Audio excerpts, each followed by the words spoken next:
30년 전 프랑스는 한국에 미사일을 팔며 핵심 부품을 꽁꽁 용접해버렸습니다. 감히 선진 기술을 넘보냐며 한국을 철저히 조롱했죠. 그런데 2026년 중동 아부다비 사막 프랑스의 오만함이 완벽히 박살났습니다. 무거운 가스통과 씨름하던 프랑스 미사일은 모래밭에 처박힌 반면 한국은 이 기술 하나로 단 5초 만에 표적을 산산조각 냈기 때문입니다. 분노한 중동 장관은 프랑스를 내쫓고 즉각 한국의 손을 잡았습니다. 도대체 굳게 닫힌 쇳덩어리 속에서 한국은 어떤 방산 괴물을 깨운 걸까요? 유럽의 숨통을 끊어버린 통쾌한 역전극 지금 시작합니다. 수조원의 오일머니가 굴러다니는 이곳 중동은 저희 프랑스 방위산업체에게는 언제나 지갑을 열 준비가 되어 있는 아주 충실한 단골 손님이나 다름없으니까요. 특히 오늘 오후 사막 한가운데서 열릴 대규모 실사격 테스트는 사실상 저희 회사의 최신형 대공 미사일 계약을 축하하는 축포 자리로 예정되어 있었습니다. 저는 제 가슴팍에 달린 수석 엔지니어 겸 중동 수출 총괄 임원이라는 묵직한 명찰을 매만지며 승리자의 미소를 지을 수밖에 없었단 말입니다. 유리창 너머로 전 세계에서 몰려든 군 관계자들이 저희 프랑스 부스에 전시된 무기들을 보며 감탄하는 모습이 보이더군요. 무기라는 건 단순히 쇠붙이를 조립한다고 만들어지는 게 아닙니다. 100년이 넘는 시간 동안 쌓아온 장인정신, 그 우아한 예술적 감각이 깃들어야만 비로소 명품으로 인정받는 법이지요. 마치 파리의 샹젤리제 거리에서 수천만 원을 호가하는 수제 가죽 가방을 사기 위해 전 세계 부호들이 줄을 서는 것과 같은 이치랄까요? 콧대 높은 유럽의 자존심으로 한 땀 한 땀 빚어낸 우리 무기를 감히 어디다 비교하겠습니까? 사실 우리 프랑스의 자랑인 미스트랄 미사일은 그 자체로 완벽한 교양곡과 같습니다. 발사하기 전에 미사일 겉면에 커다란 냉각 가스통을 아주 조심스럽게 수동으로 꽉 조여서 연결해야만 비로소 적의 비행기를 쳐다보는 차가운 눈이 떠지게 되죠. 어떤 무식한 자들은 이 과정이 무겁고 번거롭다며 투덜대기도 하더군요. 하지만 그것은 무기의 예술을 모르는 무지렁이들의 헛소리일 뿐입니다. 발사 전에 그 정교한 준비 과정, 사람의 정성스러운 손길이 닿아 서서히 깨어나는 기계의 맥박, 그것이야말로 진정한 클래식 명품만이 가질 수 있는 묵직한 매력이란 말입니다. 디지털이니 스마트니 하며 가벼운 쇠조각 만지듯 다루는 요즘의 얄팍한 방식과는 격이 다릅니다. 그런데 제 시선이 화려한 메인 전시장을 지나 저 구석진 변두리에 자리 잡은 낯선 부스 하나에 머무는 순간 저도 모르게 실소가 터져나오고 말았어요. 거기에는 대한민국이라는 간판이 떡하니 걸려있더군요. 그 촌스러운 이름을 보는 순간 제 머릿속에는 30년 전에 아주 유쾌했던 기억 하나가 스쳐 지나갔습니다. 1990년대 초반이었을 겁니다. 당시 북한의 공격에 잔뜩 겁을 집어먹은 한국의 군인들과 연구원들이 제 사무실로 찾아와 제발 우리 프랑스의 미사일을 팔아달라고 고개를 숙이던 그 애처로운 모습 말입니다. 그들은 무려 1,800억 원이라는 어마어마한 돈 보따리를 싸들고 와서는 미사일 만드는 기술까지 덤으로 넘겨달라며 제 바짓가랑이를 붙잡고 매달렸어요. 속으로는 얼마나 코웃음을 쳤는지 모릅니다. 아시아의 작은 하청 공장 주제에 감히 유럽 최고 엘리트들의 두뇌를 거저먹으려 들다니 참으로 맹랑하지 않습니까? 하지만 저는 아주 정중하고 신사적인 태도로 그들의 제안을 받아들이는 척했습니다. 겉으로는 따뜻하게 웃으며 계약서에 도장을 찍어주었죠. 그리고는 곧바로 공장으로 내려가 우리 기술진에게 아주 엄격한 지시를 내렸습니다. 미사일에서 가장 중요한 부품, 그러니까 적의 비행기에서 나오는 열을 냄새 맡듯 감지해서 끝까지 쫓아가는 미사일의 뇌이자 눈알인 적외선 탐색기를 절대 열어보지 못하게 만들라고 말입니다. 아주 두꺼운 까만 쇳덩어리 통 안에 그 핵심 부품을 집어넣고 테두리를 아주 꽁꽁 용접해 버리라고 명령했으니까요. 행여나 그들이 몰래 드라이버로 나사를 풀고 속을 들여다볼까봐 아예 물리적으로 뜯을 수조차 없게 완벽한 블랙박스를 만들어버린 겁니다. 나중에 그 두껍게 용접된 쇳덩어리를 받아 들고 당황해서 얼굴이 불그락푸르락해지던 한국 엔지니어들의 표정을 떠올리면 지금도 에스프레소 맛이 한결 달콤해지곤 합니다. 너희 같은 단순 조립공들은 100년이 지나도 이 까만 상자를 절대 열지 못할 거다. 저는 속으로 그렇게 마음껏 비웃었죠. 그들은 그저 우리가 던져주는 깡통을 가져다가 색칠이나 하고 껍데기나 맞춰 끼워야 하는 운명이었으니까요. 감히 하늘을 나는 최첨단 유도무기의 심장부를 뜯어보려 하다니 그건 프랑스의 자존심이 허락하지 않는 선을 넘는 행위였단 말입니다. 그런데 30년이 지난 지금 저 구석진 부스에서 감히 우리와 같은 시장을 두고 명함을 내밀고 있다니 기가 찰 노릇이었습니다. 뭐 신궁이라고 했던가요? 이름부터가 참으로 구시대적이고 촌스럽기 짝이 없더군요. 저는 비서가 건네준 전시회 참가 업체 카탈로그를 대충 넘겨보며 쯧쯧 혀를 찼습니다. 우리 미스트랄의 하드웨어를 몰래 훔쳐보고 흉내낸 껍데기에 러시아에서 주워온 싸구려 부품 몇 개를 기워 붙여서 만든 짝퉁 미사일을 감히 중동의 장관들에게 들이밀 생각을 하다니요. 아시아 특유의 그 얍삽한 모방 기술 하나는 인정해 주어야 할지도 모르겠습니다. 하지만 그래봤자 메인 진열장에는 절대 오르지 못할 싸구려 모조품일 뿐이죠. 진정한 방산 시장의 룰은 언제나 우리 프랑스가 만들어왔고 앞으로도 절대 변하지 않을 것입니다. 시계를 보니 어느덧 중동의 최대 큰손 UAE 국방장관 일행이 메인 전시장을 둘러볼 시간이 다가오고 있었습니다. 저는 구겨진 최고급 양복 바지의 주름을 가볍게 털어내고 라운지를 나설 준비를 했어요. 오늘 오후 실사격 테스트만 아주 가볍게 끝내고 나면 수조원짜리 방공망 교체 사업의 최종 계약서에 제 우아한 만년필로 서명을 남기게 될 테니까요. 그깟 짝퉁 장난감을 늘어놓은 한국 부스 따위는 장관의 시선이 단 1초도 머물지 않을 사막의 먼지 같은 존재였습니다. 저는 승리를 확신하는 가벼운 콧노래를 흥얼거리며 시원한 에어컨 바람을 뒤로한 채 본격적인 수주전의 화려한 무대로 발걸음을 옮겼습니다. 제 발밑에서 제가 30년 전 굳게 닫아버렸던 그 상자를 깨고 나온 거대한 괴물이 어떤 끔찍한 지옥을 준비하고 있는지도 전혀 모른 채 말입니다. 라운지 문을 밀고 나오자마자 후끈한 전시장의 열기와 수만 명의 사람들이 뿜어내는 웅성거림이 제 귓가에 파도처럼 밀려들었습니다. 저는 구겨진 넥타이를 가볍게 고쳐 매고 가벼운 발걸음으로 우리 프랑스 부스가 있는 중앙홀을 향해 여유롭게 걸어갔죠. 당연히 중동 최대의 큰손인 아랍에미리트 국방장관 일행이 제가 자랑하는 최신형 미스트랄 미사일 앞에서 넋을 잃고 찬사를 보내고 있을 거라 확신했으니까요. 그들은 늘 우리의 우아한 무기 디자인을 보며 마치 루브르 박물관의 예술품을 감상하듯 황홀해하곤 했단 말입니다. 그런데 메인 전시장 한가운데에 도착한 순간 제 완벽했던 예상은 보기 좋게 빗나가고 말았어요. 북적여야 할 우리 부스 앞은 믿을 수 없을 만큼 한산했고 제 수석 비서인 피에르가 땀으로 범벅이 된 하얗게 질린 얼굴을 한 채 저를 향해 헐레벌떡 뛰어오고 있더군요. 무슨 일인가, 피에르? 장관 일행은 어디 가고 우리 부스가 이리 썰렁해? 하고 묻자 그는 대답 대신 덜덜 떨리는 손으로 태블릿을 제 눈앞에 들이밀었습니다. 숨을 헐떡이며 내뱉는 그의 보고는 참으로 어처구니가 없었어요. 장관 일행이 메인홀의 프랑스 부스는 거들떠보지도 않고 아까 제가 라운지에서 비웃었던 그 변두리의 한국 부스에 벌써 1시간째 발을 묶어두고 있다는 겁니다. 저는 순간 제 귀를 의심할 수밖에 없었죠. 수조원의 예산을 쥐고 있는 VIP가 세계 최고의 장인들이 빚어낸 명품 무기를 놔두고 남의 껍데기나 베끼는 아시아의 하청업체 앞을 서성인다니 도무지 앞뒤가 맞지 않았기 때문입니다.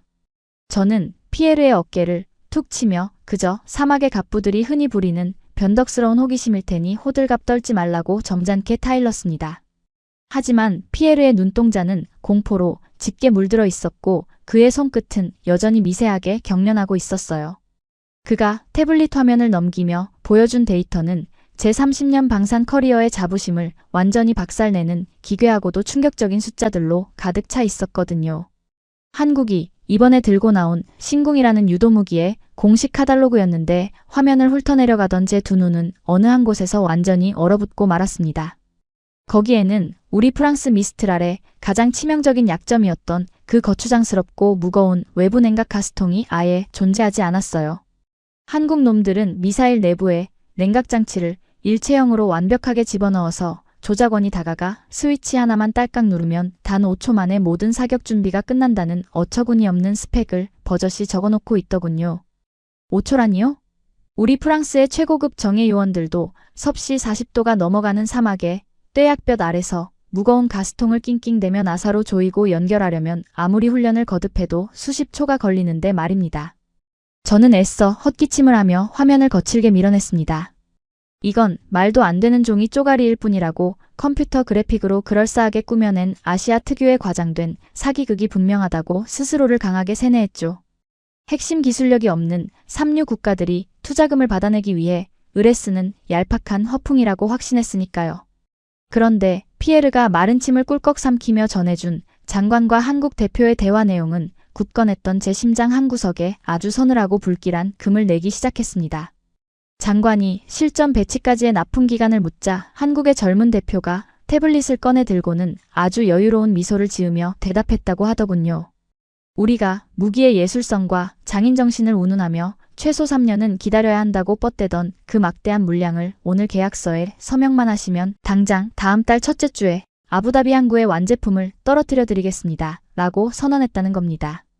이게 도대체 현실에서 가능한 소리인가 싶어 피에르가 몰래 촬영해온 한국 부스의 프레젠테이션 영상을 재생해 보았습니다. 화면 속에는 제가 알던 90년대에 먼지 쌓인 하청 공장이나 칙칙한 미싱 소리가 울려 퍼지는 낡은 한국의 모습은 단 1%도 남아있지 않았어요.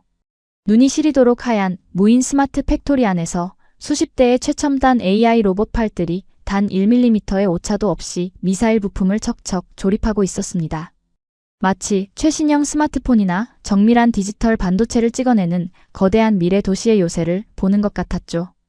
우리 프랑스 기술자들이 돋보기를 끼고 수작업으로 일일이 쇳덩어리를 깎고 다듬으며 자아도취에 빠져 있을 때 저들은 이미 디지털 적응력을 한계치까지 끌어올려 압도적인 새벽 배송 시스템을 군사 무기 생산 라인에 완벽하게 이식해 버린 겁니다.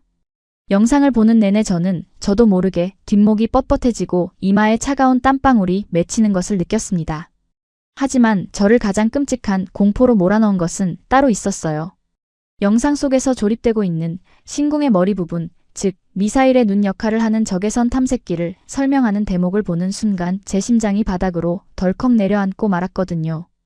영상 속의 한국인 내레이터는 아주 또박또박하고 세련된 영어로 이 미사일이 단순히 뜨거운 열기만 쫓는 게 아니라 영상 및 다중 적외선 기술을 사용해 적의 형태를 정밀하게 분석하고 가짜 미끼를 완벽하게 무시한다고 자랑스럽게 떠들고 있었습니다. 그 순간 제 머릿속은 하얗게 비워졌죠. 30년 전 제가 직접 지시해서 까만 쇳덩어리 속에 가두고 절대 열어보지 못하게 꽁꽁 용접해 버렸던 바로 그 블랙박스 기술의 진화형이었으니까요. 그들은 제가 던져준 깡통 앞에서 좌절한 게 아니라 아예 그 깡통을 부러뜨려 버리고 자신들만의 완전히 새로운 디지털 두뇌를 창조해낸 것이 틀림없었습니다. 저는 터질 듯한 불안감을 억누르며 옷깃을 강하게 여미고 그 변두리의 한국 부스를 향해 성큼성큼 걸어갔습니다. 아직 아무것도 증명된 것은 없다고 저 화려한 로봇 영상과 5초라는 스펙은 그저 전시용으로 만들어낸 사막의 신기루 같은 환상일 뿐이라고 끊임없이 되뇌어야만 했어요. 오늘 오후 사막 한가운데서 열릴 실사격 테스트에서 진짜 펄펄 끓는 열기를 뿜어내는 가짜 미끼 앞에서는 저들의 얄팍한 디지털 센서도 결국 길을 잃고 비참하게 모래밭에 처박힐 것이라 굳게 믿어야 했습니다. 그렇지 않으면 제 평생을 바쳐온 커리어와 프랑스의 콧대 높은 자존심이 통째로 쓰레기통에 처박히는 셈이었으니까요. 드디어 한국 부스 앞에 도착하자 말끔한 네이비 슈트를 입은 한국의 젊은 총괄 대표가 얇은 아이패드를 든 채 장관과 여유롭게 농담을 주고받으며 악수를 나누고 있더군요. 과거 제 사무실 문을 두드리며 기술을 구걸하던 그 초라하고 절박했던 동양인들의 모습은 온데간데 없고 마치 실리콘밸리의 최고의 임원 같은 세련된 디지털 엘리트의 압도적인 여유가 뿜어져 나오고 있었습니다. 장관이 저를 발견하고는 아주 차갑고 날카로운 눈빛으로 저를 쳐다보더군요. 그 순간 저는 온몸의 솜털이 곤두서는 것을 느꼈고 오늘 오후에 사막 실사격 현장이 단순한 축하 파티가 아니라 내 목숨을 건 잔혹한 심판대가 될 것임을 직감했습니다. 무언가 단단히 잘못되어 가고 있었어요. 제가 30년 전에 닫아버렸던 그 조그만 문이 지금 제 목을 조르는 거대한 단두대가 되어 저를 짓누르기 시작했단 말입니다. 그 끔찍하고 불길한 직감은 불과 3시간 뒤 섭씨 40도를 훌쩍 넘기는 아부다비 외곽의 황량한 사막 실사격 훈련장에서 무자비한 현실로 그 실체를 드러내고 말았어요. 정수리를 꿰뚫을 듯 쏟아지는 중동의 태양열은 숨을 쉬기조차 힘들게 만들었는데 VIP들을 위해 특별히 마련된 에어컨 텐트 안에서조차 저는 등줄기를 타고 흐르는 식은땀을 주체할 수 없었습니다. 유리창 밖으로 펼쳐진 광활한 모래밭 위에서는 수십조 원의 운명이 걸린 우리 프랑스와 한국의 마지막 성능 평가가 시작될 참이었죠. 사막 한가운데 설치된 진지에서 우리 프랑스 정예 기술진들은 땀에 흠뻑 젖은 전투복을 입고 허둥지둥 미스트랄 미사일을 세팅하느라 진땀을 빼고 있었습니다. 아까 전시장에서 제가 그렇게나 입에 거품을 물고 찬양했던 그 100년 전통의 장인정신이라는 것이 막상 실전과 같은 장렬하는 뙤약볕 아래서 보니 그저 답답하고 버거운 낡은 수공업에 불과하다는 민낯이 낱낱이 드러나는 순간이었거든요. 미스트랄의 가장 큰 맹점은 발사 직전에 반드시 무거운 외부 냉각 가스통을 들고 와 발사관 옆구리에 수동으로 낑낑대며 연결해야 한다는 것이었습니다. 뜨겁게 달궈진 쇳덩어리를 쥐고 렌치로 나사선을 맞추려다 보니 엘리트라 자부하던 우리 요원들의 손놀림조차 자꾸만 미끄러지고 어긋나기 일쑤였어요. 텐트 안에서 지켜보는 국방장관의 미간이 미세하게 찌푸려지는 것을 확인한 제 속은 그야말로 새까맣게 타들어가고 있었단 말입니다. 그런데 제 불안한 시선이 우리 진영에서 불과 수십 미터 떨어진 한국 측 진지로 향했을 때 저는 눈을 의심할 수밖에 없을 정도로 기괴한 장면을 목격하고 말았습니다. 그들의 진지에는 제가 예상했던 허둥지둥 매뉴얼을 뒤적이는 촌스러운 아시아 하청 업체의 모습은 온데간데 없었으니까요. 한국의 젊은 조작원들과 엔지니어들은 이 지옥불 같은 사막의 폭염 한가운데서도 마치 땀샘이 존재하지 않는 사람들처럼 보였습니다. 70년대의 칙칙한 미싱소리나 기름때 묻은 작업복, 종이컵에 담긴 달달한 믹스커피 따위에 낡고 공상맞은 이미지는 그 어디에도 없었죠. 그들의 한 손에는 서류철이나 무거운 아날로그 공구 대신 아주 얇고 투명한 태블릿 PC가 쥐어져 있었고 다른 한 손으로는 얼음이 찰랑거리는 거대한 투명 플라스틱 컵을 들고 여유롭게 목을 축이고 있더군요.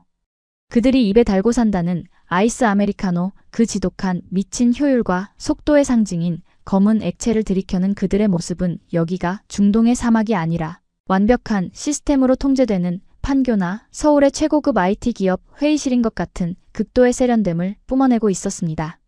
그들의 움직임은 소름이 끼칠 만큼 군더더기가 없었어요. 누구 하나 핏대를 세우며 고함을 치지도 않았고 무거운 부품을 나르며 거친 숨을 내몰아쉬지도 않았습니다. 그저 시원한 커피를 한 모금 마신 뒤 태블릿 화면을 손가락으로 가볍게 스와이프하고 터치하는 것만으로 모든 사격 통제 준비가 끝나는 듯 했거든요. 발사관 주변을 맴도는 그들의 눈빛에는 어떤 긴장감이나 절박함도 없이 오직 잘 짜인 디지털 알고리즘을 확인하는 기계적인 냉정함만이 깃들어 있었습니다. 이게 바로 최근 전 세계가 경악한다는 대한민국 특유의 압도적 시스템과 혀를 내두를 만한 디지털 문해력이라는 걸까요?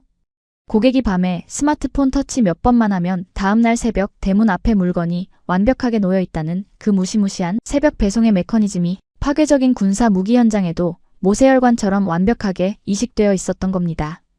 우리는 여전히 20세기의 낡은 톱니바퀴를 굴리며 땀을 뻘뻘 흘리고 있는데 저들은 2026년의 완벽한 디지털 클라우드 위에서 우리를 무심하게 내려다보는 것 같아 견딜 수 없는 자괴감이 밀려왔습니다. 마침내 통제소의 날카로운 사이렌 소리와 함께 본격적인 실사격 카운트다운이 시작되었죠. 먼저 우리 프랑스의 미스트랄이 그 우아한 자태를 뽐낼 차례였습니다.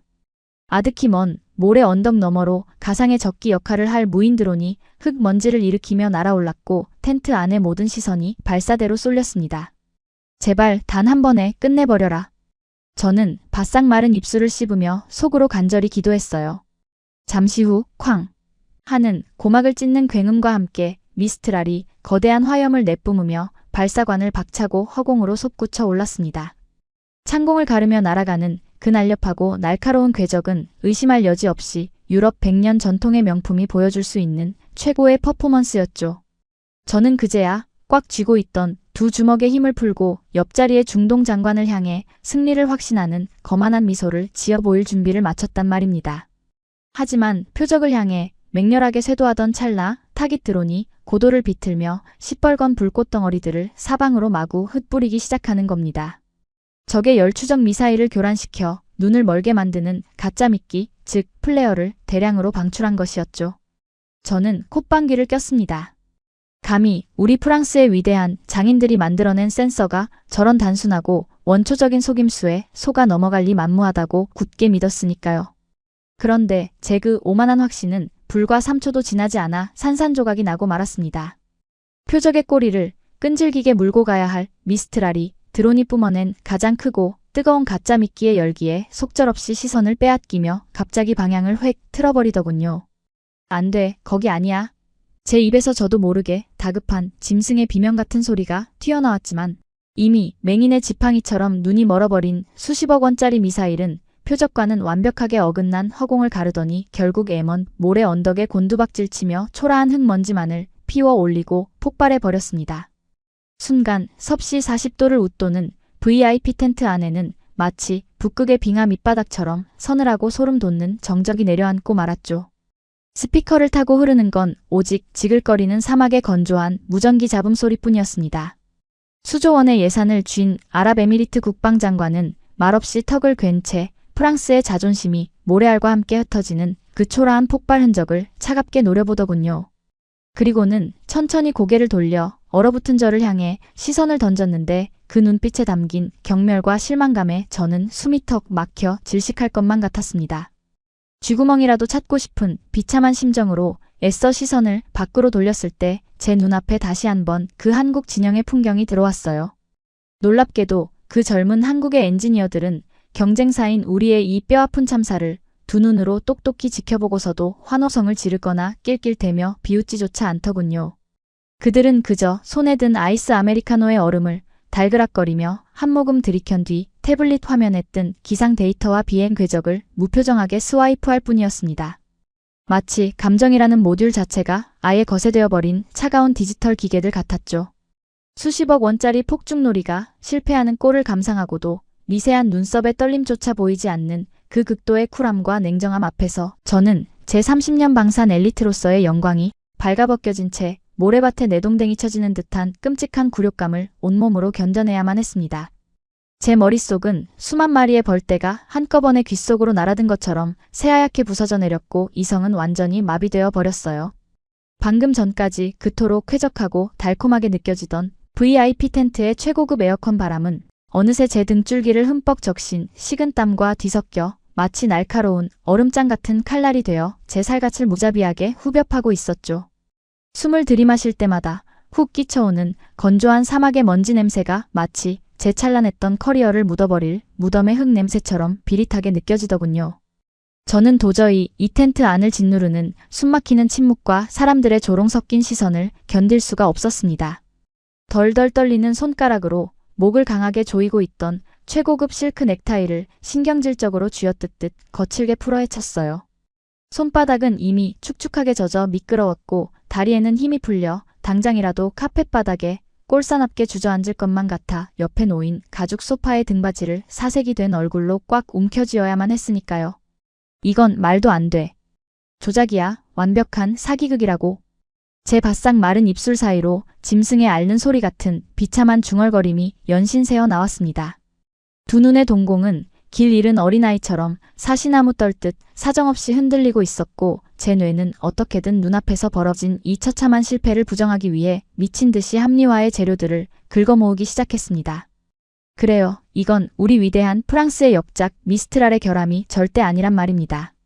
저 야만적인 중동놈들이 날려보낸 타깃 드론이 사전에 약속된 규정을 완전히 무시하고 불법적인 싸구려 열기만 뿜어내는 미끼를 한꺼번에 너무 많이 터뜨린 게 분명했습니다.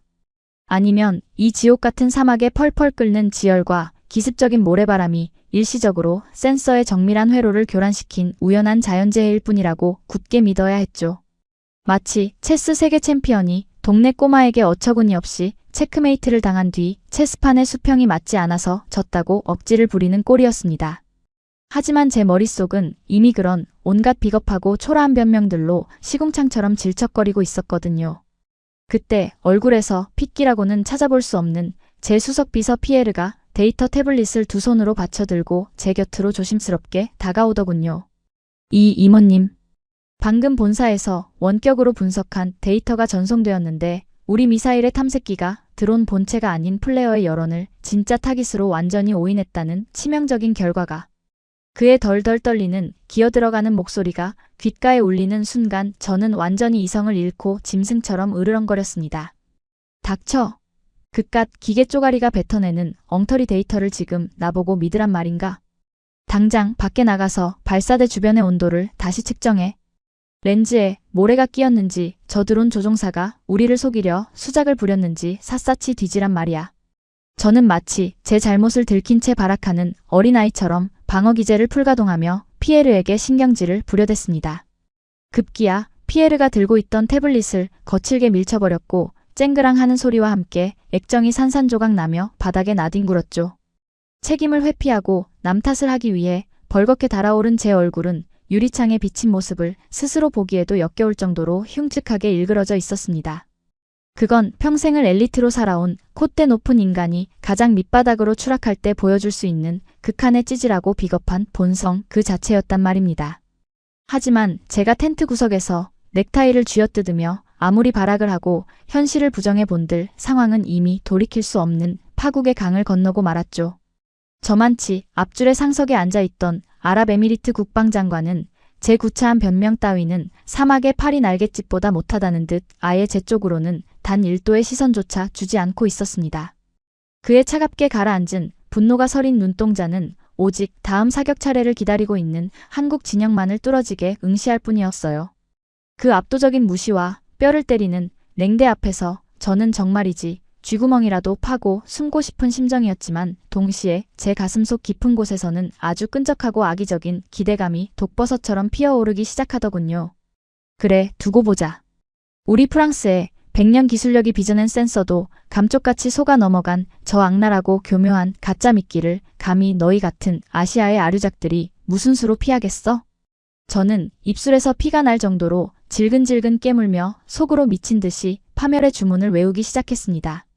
불과 몇 시간 전 전시장에서 한국의 그 압도적인 무인 스마트 팩토리 영상과 여유로운 태도에 기가 눌려 식은땀을 흘렸던 주제에 막상 벼랑 끝에 몰리니 다시금 30년 전에 그 오만했던 기억의 망령을 끄집어내어 비루한 정신승리를 시도하고 있었던 겁니다. 가만히 이성적으로 생각해보라며 제 자신을 다독였어요. 유도무기의 심장이자 적을 알아보는 눈인 그 적외선 탐색기 기술은 절대로 하루아침에 뚝딱하고 모방할 수 있는 얄팍한 마술이 아니란 말입니다. 제가 1990년대에 그 시커를 까만 쇳덩어리 상자 안에 꽁꽁 가두고 절대 열어보지 못하게 용접해 버렸을 때 한국의 연구원들은 그저 닭 쫓던 게 지붕 쳐다보듯 발만 동동 굴러야 했습니다. 그들이 운 좋게 러시아에서 들여온 고물 미사일 몇 개를 뜯어봤다고 한들 부품의 겉모양이나 엉성하게 바뀔 수 있지 그 안에 흐르는 복잡한 암호와 알고리즘의 영혼까지 훔칠 수는 없는 노릇이니까요.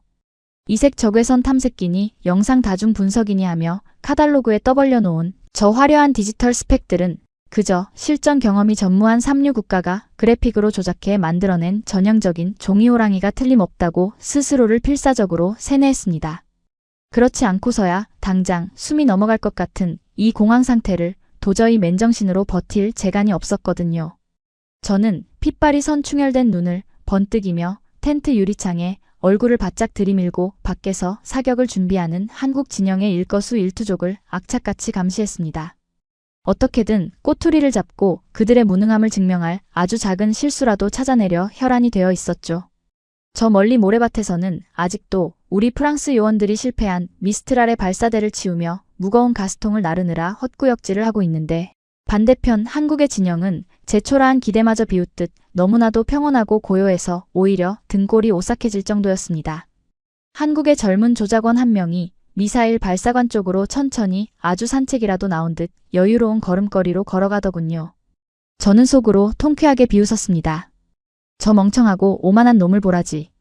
이제 그 무거운 외부 냉각 가스통을 짊어지고 낑낑대며 헛발질을 할 차례다. 섭씨 40도의 태양열에 달궈진 나사선을 억지로 맞추느라 손가락이 타들어가는 끔찍한 고통을 맛보게 될 거다. 하지만 그 젊은 조작원의 맨손에는 렌치 같은 공구도 거추장스러운 냉각 가스통도 아예 들려있지 않았습니다. 그는 그저 콧노래를 부르듯 발사관 옆에 멈춰서더니 마치 아침에 출근해 사무실 컴퓨터 전원을 켜듯 아주 가벼운 손놀림으로 본체의 달림 버튼 하나를 딸깍하고 눌렀을 뿐이었습니다. 그리고는 손목시계를 힐끗 쳐다보며 고개를 끄덕이더니 뒤로 몇 걸음 물러서서 통제소를 향해 엄지손가락을 척 치켜 세우더군요. 발사관 내부의 냉각장치를 일체형으로 집어넣었다는 그들의 카달로그 설명이 그 기적 같은 마법이 제 두 눈앞에서 증명되는 순간이었죠. 그 모든 사격 준비 과정이 끝나는데 걸린 시간은 제가 아까 전시장에서 보고도 절대 믿지 못해 비웃어 넘겼던 바로 그 시간. 정확히 5초였습니다. 말도 안 돼. 어떻게 저렇게 대충 준비를 끝낸단 말인가? 무거운 냉각가스도 주입하지 않고 시커의 눈을 저렇게 순식간에 뜬다고? 저는 창문에 코를 쳐박고 넋이 나간 사람처럼 중얼거렸습니다. 제 심장은 이제 두려움을 넘어 완전한 붕괴 상태에 빠져들고 있었어요. 제가 평생을 바쳐 맹신해온 무기의 장인 정신과 아날로그적 낭만이 저 5초의 가벼운 디지털 손가락 터치 한 번에 와르르 무너져 내리며 산산조각 나는 소리가 고막을 때렸습니다. 아니야, 저건 겉멋만 잔뜩 든 아시아 놈들의 쇼일 뿐이야. 발사관에서 튀어나가는 순간 저 조잡한 깡통은 방향을 잃고 모래밭에 곤두박질 칠게 뻔해. 제발 빗나가라. 제발 헛방을 쳐서 저 건방진 한국의 오만한 디지털 시스템이 한낱 신기루 같은 허상에 불과하다는 걸 전 세계 만천하에 증명해달라고. 저는 거의 울부짖는 심정으로 식은땀에 절어 미끄러지는 양손을 모아 꽉 깍지를 낀 채 한국의 신궁이 발사될 그 파멸의 카운트다운만을 숨죽여 기다리고 있었습니다. 무언가 거대하고 압도적인 폭풍이 제 숨통을 끊어놓기 위해 다가오고 있다는 끔찍한 예감에 온몸이 사시나무처럼 떨리고 있었단 말입니다. 바로 그 찰나였어요. 텐트 안의 대형 스피커를 통해 한국 측 신궁 발사 10초 전이라는 건조하고 기계적인 안내방송이 울려 퍼지더군요. 그 무심한 소리는 마치 단두대에 묶인 제목을 치기 위해 사형 집행인이 거대한 도끼를 치켜드는 섬뜩한 마찰음처럼 들렸습니다. 이대로 가만히 소파에 파묻혀서 저 건방진 한국 놈들의 미사일이 허공을 가르고 날아가는 꼴을 지켜본다면 제30년 방산 엘리트로서의 커리어는 물론이고 위대한 유럽 방위산업의 자존심이 영원히 저 뜨거운 모래구덩이 속에 처박히게 될 것이 뻔했거든요. 극한의 공포와 굴욕감이 임계점을 돌파하자 제 안에서 이성의 끈이 툭 하고 끊어지는 파열음이 들리는 듯 했습니다. 저는 파들파들 경련하던 무릎에 억지로 힘을 빡 주고 자리에서 벌떡 일어났죠. 땀에 절어 허리에 들러붙은 구겨진 바지춤을 신경질적으로 끌어올리고 아까 숨통이 막혀 쥐어뜯었던 최고급 실크 넥타이를 대충 목에 구겨 넣은 채 성큼성큼 앞으로 걸어 나갔어요. 제 핏발선 두 눈이 향한 목표물은 단 하나, 맨 앞줄, 중앙의 가죽 소파에 앉아 턱을 괜 채 미동조차 하지 않고 있는 아랍에미리트 국방장관이었습니다. 제 갑작스러운 돌발 행동에 놀란 중동의 거구 경호원들이 흠칫하며 제 앞을 막아서려 했지만 저는 이미 체면이고 나발이고 눈에 뵈는 게 없는 미치광이가 되어 있었단 말입니다. 비켜. 장관님께 당장 드려야 할 중대한 말씀이 있단 말이다.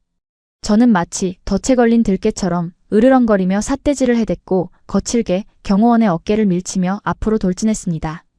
그 소란에 장관이 천천히 고개를 돌려 저를 올려다보더군요. 그의 얼음장같이 차갑고 불쾌한 눈빛이 제 심장을 꿰뚫었지만 제 입은 이미 뇌의 통제를 완전히 벗어나 파멸의 폭주를 시작하고 말았습니다. 장관님, 당장 저 우스꽝스러운 아시아 원숭이들의 서커스를 중단시키십시오. 제 입에서 짐승의 포효처럼 터져나온 그 첫마디는 에어컨 소리만 들리던 조용한 VIP 텐트 안의 모두를 경악하게 만들기에 충분했습니다. 통역관의 얼굴은 백지장처럼 하얗게 질려버렸고 주변의 중동 장성들은 믿을 수 없다는 듯 입을 떡 벌린 채 웅성거리기 시작했죠. 외교적 결례를 넘어선 완벽한 금기를 깨부수는 순간이었습니다. 하지만 저는 멈추지 않았습니다. 오히려 턱을 빳빳하게 쳐들고 유리창 너머 사막에 진을 치고 있는 한국 측 진영을 향해 손가락질을 해대며 거품을 물었거든요. 보십시오. 저건 군사 무기가 아닙니다.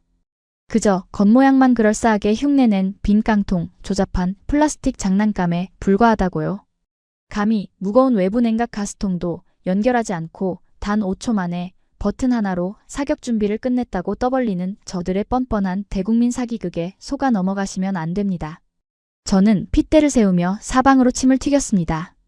물리학적으로, 아니 군사공학의 아주 기초적인 상식으로 볼 때 외부에서 강력한 냉각가스를 수동으로 주입하지 않고 미사일의 탐색기 눈을 순식간에 띄우는 건 기적을 바라는 미신이나 다름없습니다. 저 한국 놈들은 지금 장관님의 숭고한 지성과 중동의 국격을 아주 대놓고 기만하며 조롱하고 있는 거란 말입니다. 장관의 미간이 험악하게 일그러지며 짙은 그림자가 드리워졌어요. 입 조심하시오, 프랑스 대표. 당신네들의 그 대단한 미사일은 아까 허공에 헛발질을 하고 모래밭에 처박히지 않았소? 장관의 낮고 묵직한 경고가 텐트 안의 공기를 짓눌렀지만 이미 완전히 실성해 버린 제 귀에는 그 어떤 합리적인 말도 들리지 않았죠. 오히려 저는 어깨를 들썩이며 기괴하고 날카로운 웃음을 터뜨리고야 말았습니다. 하하하. 장관님, 제가 왜 이렇게 확신에 차서 말씀드리는지 아십니까? 저들이 신궁이라고 떠받드는 저 조잡한 깡통의 오리지널 뼈대가 바로 우리 프랑스의 미스트라를 도둑질한 것이기 때문입니다. 저는 마침내 넘어선 안 될 선을 완전히 넘고 말았습니다. 30년 전에 그 추악하고 비열했던 기술 봉쇄 사건을 마치 훈장이라도 되는 양 제 입으로 낱낱이 불어버리며 스스로의 무덤을 깊게 파기 시작한 겁니다. 1990년대 초반 저 한국의 벌레 같은 하청 엔지니어들이 제 사무실 문을 두드리며 기술을 제발 적선해 달라고 구걸했습니다. 그때 저는 그들에게 미사일의 껍데기만 툭 던져주고 핵심 두뇌인 적의 탐색기는 아주 두꺼운 까만 쇳덩어리 안에 가둔 채 절대 뜯어보지 못하게 꽁꽁 용접해 버리라고 지시한 바로 그 장본인입니다. 제 목소리는 이미 텐트의 캠퍼스 지붕을 뚫어버릴 듯 쩌렁쩌렁 울리고 있었어요. 저들은 100년이 지나도 절대 그 블랙박스를 열지 못합니다. 우리가 단단히 씌워놓은 기술의 목줄에 매여있는 눈먼 개들에 불과하다고요. 저들이 러시아에서 주워온 고물 부품 몇 개를 억지로 기워 붙였다고 해서 유럽 최고 엘리트들이 100년 동안 쌓아 올린 고귀한 알고리즘의 영혼을 감히 흉내나 낼 수 있을 것 같습니까? 저건 그저 장관님의 소중한 예산을 갉아먹기 위한 아시아 특유의 얍삽한 모방품일 뿐입니다. 저는 숨을 헐떡이며 완전히 미쳐 날뛰고 있었죠.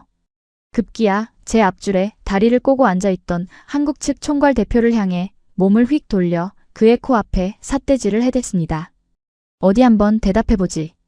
너희들의 그 알량하고 조잡한 깡통 안에 도대체 무슨 쓰레기들을 쑤셔 넣었길래 감히 우리 위대한 프랑스 앞에서 당당한 척 턱을 쳐들고 있는 거냐. 너희 같은 하급 조립공들은 우리 유럽인들이 먹다 남겨서 던져주는 부스럭이나 감사히 주워 먹어야 할 하등한 족속들이란 말이다. 제가 그렇게 넥타이를 풀어 해친 채 땀범벅이 되어 입에 거품을 물고 발악을 하는 동안 한국의 젊은 총괄 대표는 참으로 소름이 돋을 정도로 평온하더군요. 그는 제가 쏟아내는 그 끔찍한 인종차별적 모욕과 원색적인 비난을 고스란히 정면에서 듣고 있으면서도 눈썹 하나 까딱하지 않았습니다. 그저 손에 들고 있던 그 투명한 컵을 가볍게 흔들어 다 마신 아이스 아메리카노의 얼음을 달그락 소리가 나게 부딪히더니 저를 향해 아주 느릿하고 서늘한 시선을 딱 한 번 던질 뿐이었어요. 그 눈빛에는 분노나 억울함 따위는 1g도 들어있지 않았습니다. 마치 최첨단 스마트 시티의 한복판에서 발정난 야생 원숭이 한 마리가 똥을 집어 던지며 날뛰는 꼴을 유리창 너머로 흥미롭게 구경하는 듯한 지독하게 차갑고 압도적인 연민과 조롱이 섞인 시선이었죠. 저 빌어먹을 디지털 엘리트의 여유로움이 제 남은 자존심의 밑바닥까지 갈갈이 찢어놓으며 저를 더욱 끔찍한 열등감의 지옥으로 밀어넣었단 말입니다. 프랑스 대표님. 한국 대표가 마침내 입을 열었습니다. 텐트 안에 그 미친 소란을 단숨에 얼어붙게 만드는 아주 낮고 선명하며 세련된 바리톤의 영어 발음이었죠. 30년 전 대표님께서 아주 튼튼하게 닫아주셨던 그 쇳덩어리 블랙박스. 개인적으로 정말 깊이 감사하게 생각하고 있습니다. 당신들의 그 오만한 배신 덕분에 우리는 남의 낡은 기술에 기대려는 나약한 생각을 영원히 버리고 아예 새로운 차원의 눈을 우리 손으로 직접 창조해낼 수 있었으니까요. 그는 자리에서 천천히 우아하게 일어나더니 테이블 위에 놓인 얇은 태블릿 PC를 장관 앞쪽으로 가볍게 스와이프해서 밀어주며 섬뜩할 정도로 차분하게 미소 지었습니다. 우리가 스스로 진화시킨 눈이 얼마나 잔혹하게 똑똑해졌는지 이제 대표님의 그 오만한 두 눈으로 직접 확인하실 시간입니다. 아, 참고로 미리 경고 하나 드리자면 그는 저를 향해 고개를 살짝 돌리며 제 심장에 차가운 비수를 꽂듯 마지막 한마디를 내뱉더군요. 우리 대한민국의 미사일은 당신네들의 그 멍청하고 아둔한 아날로그 센서처럼 사막에서 펄펄 끓어오르는 가짜 불꽃놀이 따위에는 절대 한눈 팔지 않습니다. 뭐라고? 이 건방진 새끼가. 제가 그 극도의 쿨함에 분노를 이기지 못해 당장 그의 말끔한 네이비 슈트 멱살이라도 잡기 위해 두 손을 뻗으며 달려드는 바로 그 순간이었습니다. 발사 카운트다운. 3, 2, 1, 발사. 텐트 외부의 대형 스피커에서 고막을 찢을 듯한 날카로운 경고음이 울려 퍼졌고 창밖의 모래밭에서 거대한 후폭풍이 휘몰아치기 시작했어요. 봐라. 내 놈들의 그 허접한 깡통이 얼마나 비참하게 꼬라박히는지 내 두 눈으로 똑똑히 지켜봐 주마. 저는 충혈된 눈을 부릅뜨고 통유리창에 두 손을 쾅 짚은 채 입술에서 피가 날 정도로 질근질근 씹으며 밖을 노려보았습니다. 제발 기적이 일어나 저 오만한 한국 놈들의 짝퉁 무기가 제자리에서 폭발해 버리기를, 제발 가짜 미끼의 뜨거운 열기에 속아 완전히 다른 곳으로 날아가 곤두박질 치기를 온 우주의 신들에게 빌고 또 빌었죠. 하지만 그 순간 가스통 하나 없이 단 5초 만에 잠에서 깨어난 한국의 신궁은 굉음을 내며 발사관을 박차고 튀어나갔고, 제 그 비루하고 찌질한 저주를 완벽하게 비웃기라도 하듯 상상을 초월하는 매끄러운 궤적을 그리며 사막의 장렬하는 태양을 향해 맹렬하게 솟구쳐 오르고 있었습니다. 유리창에 두 손을 지시기듯 짚고선 제 동공은 허공을 가르는 그 하얀 연기 꼬리를 따라 미친 듯이 요동치고 있었어요. 제발 제발 떨어져라. 저 조잡한 동양의 깡통이 공중에서 분해되거나 엉뚱한 곳으로 날아가 처박히기를, 제 평생을 바쳐 모셨던 모든 성인들의 이름을 속으로 부르짖으며 피가 나도록 입술을 깨물었습니다. 저만치 상공에서 표적 역할을 하는 무인 드론이 한국의 미사일이 다가오는 것을 감지하고는 아까 우리 프랑스의 미스트라를 바보로 만들었던 그 악랄한 회피 기동을 다시 시작하더군요. 드론의 꼬리에서 시뻘건 화염 덩어리들이 마치 기관총을 쏘듯 쉴 새 없이 터져나오기 시작했습니다. 적외선 센서의 눈을 멀게 만드는 가짜 미끼, 즉 플레어였죠. 심지어 아까 우리 미사일을 기만할 때보다 좋기 2배는 많은 온 하늘을 시뻘겋게 뒤덮을 정도의 어마어마한 물량이었습니다. 그 압도적인 가짜 열기들을 보는 순간 꽉 막혔던 제 숨통이 탁 트이며 기괴한 안도감의 미소가 얼굴에 번지기 시작했습니다. 끝났다. 그래, 끝났어. 우리 유럽의 100년 장인들이 빚어낸 센서조차 길을 잃게 만든 저 지옥 불길 속을 감히 너희들이 러시아에서 주워온 고물 부품 나부랭이로 뚫고 갈 수 있을 것 같으냐. 저는 속으로 쾌재를 부르며 한국의 신궁이 저 시뻘건 불기둥 중 하나를 향해 고개를 돌려 속절없이 곤두박질칠 그 통쾌한 순간만을 카운트다운하고 있었단 말입니다. 하지만 제 얼굴에 번졌던 그 비열한 미소는 단 2초를 넘기지 못하고 얼어붙어 버렸습니다. 텐트 안의 시간은 마치 누군가 비디오 테이프의 재생 속도를 강제로 늦춰버린 것처럼 아주 끔찍할 정도로 느릿하게 흘러가기 시작했어요.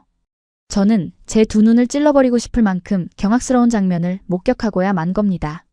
사방에서 뿜어져 나오는 섭씨 수천도의 가짜 불꽃들이 허공을 어지럽게 수놓고 있었지만 한국의 신궁은 단 1도의 흔들림조차 없더군요. 마치 수백 명의 가짜 산타클로스 분장 속에서 진짜 자기 아빠의 얼굴을 0.1초 만에 찾아내는 영리한 어린아이의 눈처럼 말입니다. 신궁은 그 어마어마한 열기의 장막을 콧방귀라도 뀌듯 유유히 무시하며 오직 타깃 드론의 본체만을 향해 서늘하고 묵직하게 직진하고 있었습니다. 저게 왜 저기로 가? 저게 왜 안 속는 거냐고? 제 입에서 바람 빠진 풍선 같은 허망한 신음이 새어나왔죠. 그것은 단순히 열을 쫓는 구시대적인 아날로그 방식이 아니었던 겁니다. 제가 비웃어 마지 않았던 그들의 카탈로그에 적혀있던 영상 및 다중 적외선 기술, 이른바 이색 탐색기가 사막의 창공에서 그 악마적인 성능을 증명하고 있는 순간이었습니다. 표적에서 뿜어져 나오는 고유한 파장과 가짜 미끼의 파장을 나노 단위로 분해해서 걸러내고 표적의 형태까지 영상으로 정밀하게 뜯어보는 완벽한 디지털의 눈이었죠. 30년 전 제가 까만 쇳덩어리에 가둬버렸던 그 조악한 시커 기술이 스스로 껍질을 깨고 나와 우리 프랑스는 감히 흉내조차 낼 수 없는 괴물 같은 인공지능 두뇌로 진화해버렸다는 끔찍한 팩트가 제 뇌수를 사정없이 후려갈겼습니다. 타깃 드론은 자신을 끈질기게 물고 늘어지는 신궁을 떨쳐내려 마지막 발악을 하며 급강하를 시도했어요. 미사일과 드론의 거리가 10m, 5m, 3m로 좁혀지는 그 찰나의 순간 저는 또 한 번 군사학의 상식을 뒤엎는 잔혹한 타격감에 턱이 빠질 듯 벌어지고 말았습니다. 신궁은 굳이 그 빠른 드론의 본체에 무식하게 머리를 들이받으려 하지도 않더군요. 드론의 몸체를 살짝 스쳐 지나가려는 바로 그 순간 미사일의 뇌관이 허공에서 스스로 폭발하며 번쩍이는 성광을 뿜어냈습니다. 한국이 자랑하던 정밀 근접 신관 기술이 작동한 것이었죠. 마치 허공의 수백 개의 예리한 면도날을 한꺼번에 흩뿌리듯 미사일 내부에서 뿜어져 나온 720개의 파편들이 시속마하 2.5에 미친 속도로 사방으로 비산하며 드론의 동체를 무자비하게 꿰뚫고 지나갔습니다. 쾅!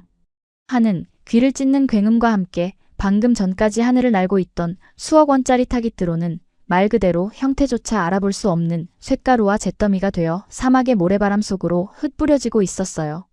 압도적인 살상력. 무식하게 들이받는 게 아니라 스치기만 해도 목표물을 가루로 만들어버리는 그 잔혹하고도 정밀한 사냥꾼의 솜씨 앞에서 저는 무릎에 연골이 녹아내리는 듯한 극도의 공포를 느꼈습니다. 제 다리는 더 이상 제 몸뚱이를 지탱하지 못했고 저는 유리창에 이마를 처박은 채 바닥으로 질퍽하게 주저앉아 버렸습니다. 텐트 안은 말 그대로 쥐 죽은 듯한 정적이 흘렀죠. 아까 우리 미스트랄이 실패했을 때의 그 서늘한 침묵과는 질적으로 다른 무언가 범접할 수 없는 압도적인 무력을 눈앞에서 목격한 자들만이 내뿜는 경외와 충격의 침묵이었습니다. 아랍에미리트 국방장관은 들고 있던 만년필을 바닥에 떨어뜨린 것도 모른 채 반쯤 벌어진 입을 다물지 못하고 창밖의 폭발 잔해를 넋을 잃고 바라보고 있더군요. 바로 그때였습니다. 달그락거리는 얼음 소리와 함께 완벽한 네이비 슈트를 차려입은 한국의 총괄 대표가 뚜벅뚜벅 걸어 나와 장관과 제가 고꾸라져 있는 테이블 앞으로 다가왔습니다. 그는 방금 제가 퍼부었던 그 원색적인 모욕과 인종차별적 폭언에 대해 단 한마디의 감정적인 반박이나 화를 내지 않았어요. 핏대를 세우는 건 논리가 부족한 패배자들이나 하는 짓이라는 듯 그는 아주 서늘하고 냉정한 표정으로 제 코앞에 얇은 태블릿 PC 화면을 들이밀었습니다. 프랑스 대표님께서 아까 말씀하신 아날로그의 낭만과 100년의 장인 정신 아주 잘 들었습니다. 그의 목소리는 낮게 깔려 있었지만 그 안에 담긴 논리의 칼날은 제 목줄을 정확히 겨누고 있었죠. 하지만 전장에서는 장인 정신보다 적의 대가리를 단 1초라도 빨리 날려버리는 데이터가 더 중요하지 않겠습니까? 이 화면을 보시죠. 그가 화면을 스와이프하자 방금 전 사격의 실시간 분석 데이터가 홀로그램처럼 선명하게 떠올랐습니다. 우리 신궁의 이색 탐색기가 드론의 플레어를 99.8%의 정확도로 필터링하는 파장 분석 그래프입니다. 옆에 있는 건 방금 전 엉뚱한 모래밭을 파고든 당신네 미스트랄의 센서 오류 로그고요. 보시다시피 당신들의 그 고귀한 100년 기술력은 섭씨 800도가 넘어가는 가짜 불꽃 앞에서 완전히 시력을 상실했습니다. 반면 우리는 목표물의 윤곽과 적외선 신호를 교차 검증하여 속임수 자체를 원천 차단했죠. 누가 껍데기만 벗긴 깡통인지 이 움직일 수 없는 숫자들이 증명해주고 있지 않습니까? 저는 아무 말도 하지 못한 채 입술만 달달 떨며 화면 속의 그 잔혹한 수치들을 멍하니 올려다보았습니다. 팩트로 뼈를 때린다는 게 바로 이런 기분일까요? 제 심장은 이미 수백 조각으로 찢겨나가고 있었지만 한국 대표의 논리적 처형은 아직 끝나지 않았단 말입니다. 그는 화면을 한 번 더 넘기더니 장관을 향해 고개를 돌려 아주 정중하면서도 치명적인 한 방을 날렸습니다. 장관님, 무기의 성능만큼이나 중요한 것은 고객의 시간을 얼마나 아껴줄 수 있는가입니다. 아까 프랑스 측은 이 낡은 수공업 미사일을 납품받기 위해 무려 3년을 기다려야 한다고 했죠. 심지어 발사할 때마다 저 무거운 외부 가스통을 낑낑대며 달아야 하는 수고로움까지 고객에게 전가하면서 말입니다. 그는 태블릿 화면에 실시간 라이브 CCTV 영상을 띄웠습니다. 그것은 아까 전시장에서 제가 애써 조작이라고 부정하려 했던 대한민국의 한적한 지방에 위치한 최첨단 K-스마트 팩토리의 실제 가동 모습이었어요. 거대한 클린룸 안에서 수백 대의 AI 로봇팔들이 단 0.1mm의 오차도 없이 24시간 쉬지 않고 신궁의 일체형 부품들을 척척 조립해 내고 있는 그 경이로운 생산 공정.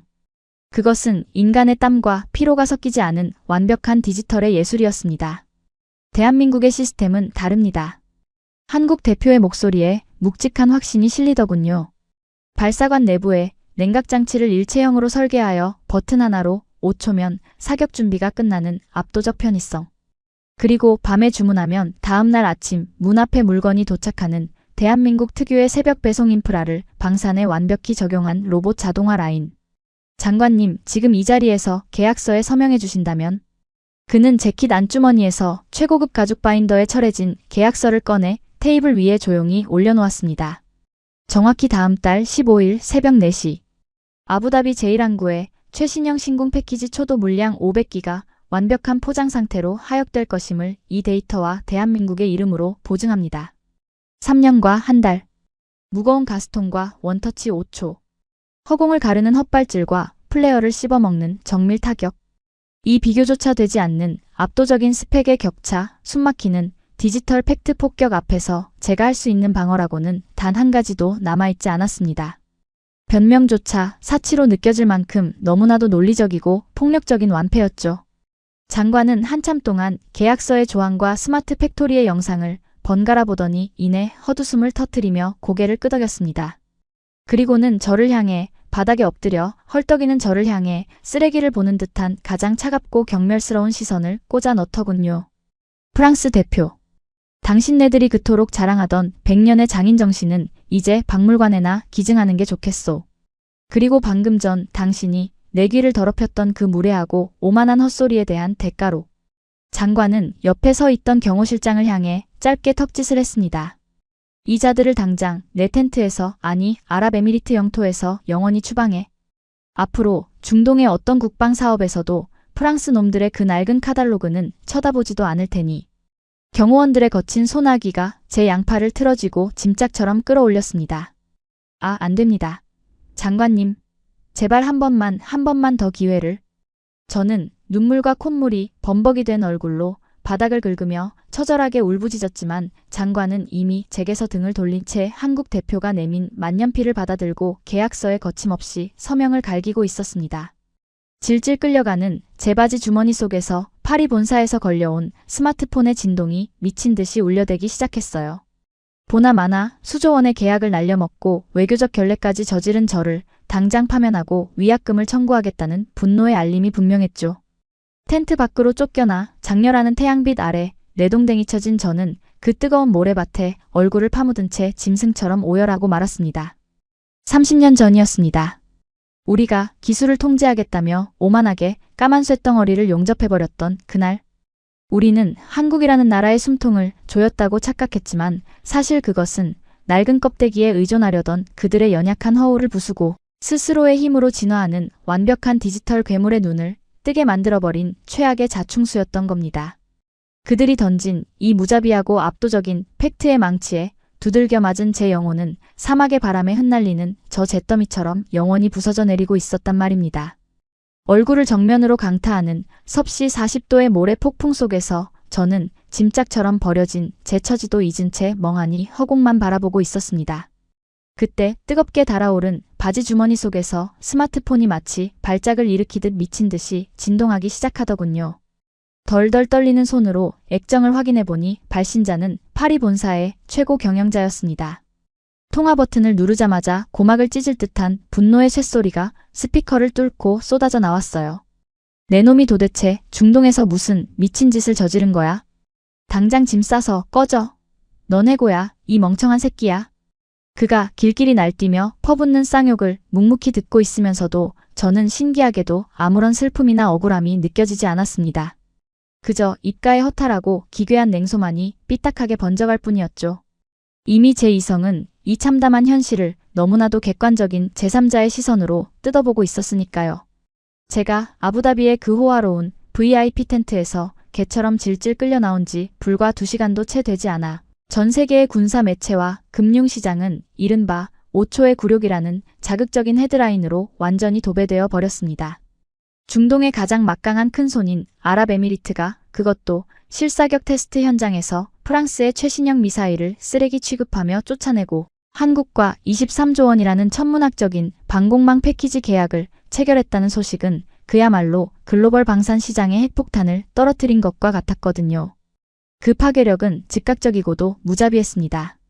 파리 증권거래소가 문을 열기가 무섭게 우리 회사의 주가는 단 10분 만에 마이너스 40%라는 경이로운 수치로 곤두박질치며 서킷 브레이커를 발동시켰단 말입니다. 주식창은 온통 피를 토하듯 시뻘건 붉은색으로 물들었고 주주들의 항의 전화로 본사 시스템 서버가 완전히 마비되었다는 소식이 속보로 흘러나오고 있었습니다. 어디 그뿐이겠습니까?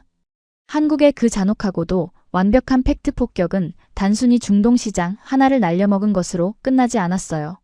사막 한가운데서 우리 미스트랄이 적의 가짜 미끼에 속아 엉뚱한 모래밭에 처박히는 그 굴욕적인 영상과 한국의 신궁이 단 5초 만에 스마트 팩토리의 조립 공정을 거쳐 원터치로 발사되는 비교 영상이 소셜미디어를 타고 전 세계로 퍼져나갔습니다.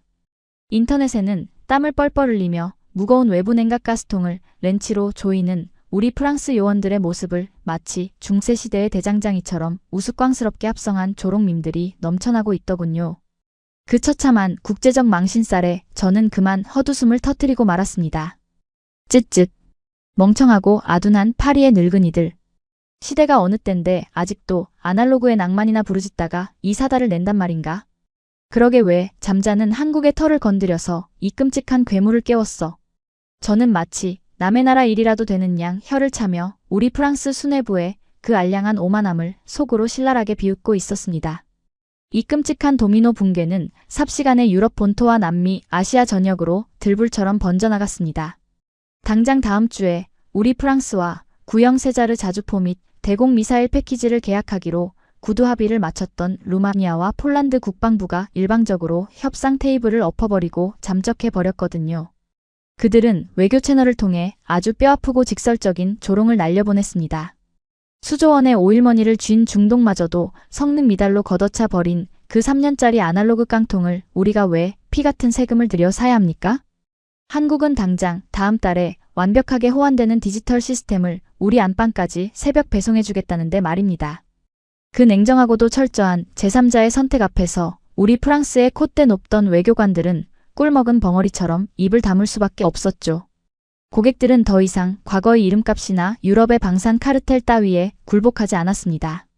오직 당장 오늘 밤 내 영공을 지켜줄 수 있는 압도적인 기술의 신뢰도와 납기의 속도만을 원했고 그 기준을 충족하는 유일한 국가는 이제 지구상에 대한민국 하나뿐이라는 사실이 만천하에 증명된 것입니다. 경제적 타격은 방산 기업 하나의 몰락으로 끝나지 않았어요. 프랑스 남부에 위치한 수백 개의 방산 하청 공장들은 줄줄이 날아드는 계약 취소 통보에 당장 내일 가동할 라인의 전원을 꺼야만 했습니다. 수십 년 동안 미사일 건면을 손으로 깎고 다듬어 오던 그 자칭 장인이라는 노동자들은 하루아침에 일자리를 잃고 거리로 쏟아져 나와 폭력 시위를 벌이기 시작했죠. 이게 다 한국 놈들이 시장을 교란시킨 탓이다 라고 적힌 피켓을 들고 파리 시내를 불태우는 그들의 뉴스를 태블릿으로 지켜보며 저는 또다시 싸늘한 코웃음을 쳤단 말입니다. 멍청한 자들. 시장을 교란시킨 게 아니라 너희들의 그 지독하게 게으른 수공업 마인드가 도태된 것뿐이야. 30년 전에 우리가 그들에게 핵심 부품을 주지 않고 용접해버렸을 때 그들은 밤을 새워 디지털에 눈을 깎고 또 깎았다. 너희들이 바게트를 뜯으며 주 35시간 노동을 운운할 때 저들은 무인 로봇으로 24시간 공장을 돌리는 악마적인 시스템을 구축했단 말이다. 저는 이 모든 파국이 결국 우리가 자초한 업보이자 압도적인 실력 격차 앞에서 벌어지는 아주 자연스럽고 논리적인 자연도태 현상이라는 것을 누구보다 뼈저리게 인정하고 있었습니다. 결국 우리 회사의 1분기 수주 잔고는 거짓말처럼 영원으로 곤두박질 쳤고 주주들의 집단 소송이 줄을 이으면서 100년 역사에 자랑스러운 프랑스 방산 기업은 파산보호 신청을 고민해야 하는 처참한 지경에 이르렀습니다. 반면 뉴스 화면 속 대한민국의 증권시장은 연일 축포를 터뜨리고 있더군요. 신궁과 천궁 K9 자주포를 생산하는 K방산 기업들의 주가는 연일 상한가를 갈아치웠고 전국 각지의 항구에서는 중동과 동유럽으로 향하는 거대한 수출용 컨테이너들이 밤낮 없이 선박에 실리고 있었습니다. 화면 속에서 인터뷰를 하는 한국의 엔지니어들은 과거 우리에게 기술을 동량하던 그 위축된 패배자들이 아니었어요. 그들은 아이스 아메리카노를 한 손에 들고 차분하게 세계 방산 시장의 차세대 표준을 브리핑하는 그야말로 지구상에서 가장 세련되고 위협적인 디지털 엘리트 집단이 되어 있었습니다. 아부다비 외곽의 싸구려 모텔방으로 쫓겨난 저는 먼지가 풀풀 날리는 침대에 허탈하게 걸터앉아 그 모든 처참한 몰락의 중계를 무표정하게 바라보았습니다.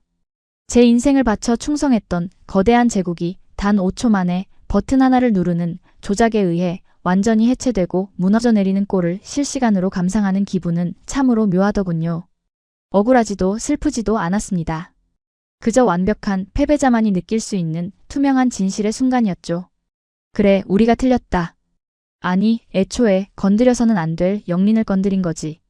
너희 같은 야만적인 아시아인들은 절대 이 상자를 열지 못할 거라고 평생 우리 발밑에서 깡통이나 조립하라고 조롱했던 그 얄팍한 오만함이 결국 저 괴물들의 가슴 속에 꺼지지 않는 도끼의 불씨를 던져준 꼴이 되었으니 저는 바싹 마른 입술을 비틀어 올리며 낄낄거렸습니다.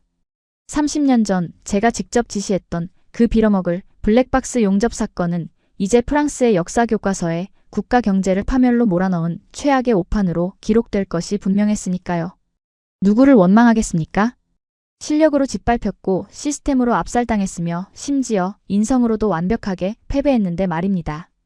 이것이 바로 겁도 없이 대한민국의 진화를 가로막으려 했던 어리석은 구시대의 낡은 권력이 맞이해야 할 가장 적나라하고 처참한 말로였습니다.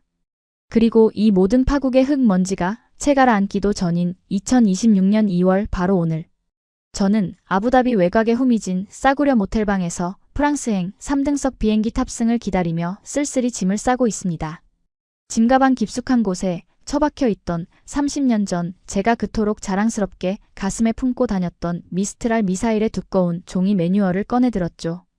누렇게 빛바랜 그 아날로그의 잔해를 가만히 쓰다듬어 보니 참을 수 없는 부끄러움과 지독한 경외심이 동시에 밀려오더군요.